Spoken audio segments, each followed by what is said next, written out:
Du Caire à Luxor, physiciens et ingénieurs s'associent aujourd'hui aux égyptologues pour percer les secrets des pharaons. Objectif, développer des techniques d'exploration non invasives qui n'abîment pas les monuments. En octobre 2015, des chercheurs se sont donné la mission de scanner les pyramides. Celle de Dachour, bâtie par Snéfrou, et celle de ses descendants Khéops et Khéphren, construite sur le plateau de Gizeh il y a 4500 ans. Ils espèrent élucider l'énigme de leur construction et découvrir des chambres secrètes ou couloirs inconnus, grâce notamment à la thermographie infrarouge.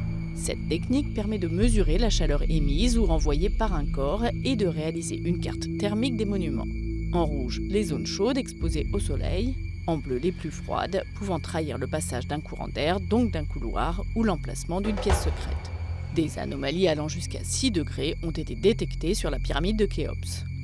Les chercheurs peuvent aussi radiographier les monuments à l'aide de particules cosmiques. Les muons, sortent d'électrons lourds qui tombent sur Terre à la vitesse de la lumière.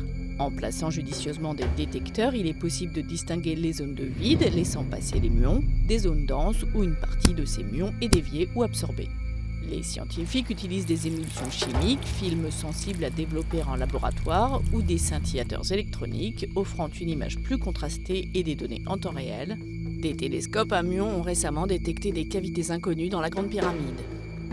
Dans la vallée des rois, c'est la tombe de Toutankhamon, pharaon de la 18e dynastie, qui intrigue. Découverte en 1922 avec son trésor intact vieux de plus de 3000 ans, elle pourrait abriter 2 chambres secrètes et peut-être même la momie de la reine Néfertiti, selon l'égyptologue Nicholas Reeves. Des relevés thermographiques et des radars enregistrant des ondes électromagnétiques sur les murs ont permis à des équipes de détecter des cavités et la trace possible de matériaux organiques et métalliques. Mais avant de toucher aux parois, les résultats de ces premiers tests devront être confirmés par d'autres analyses.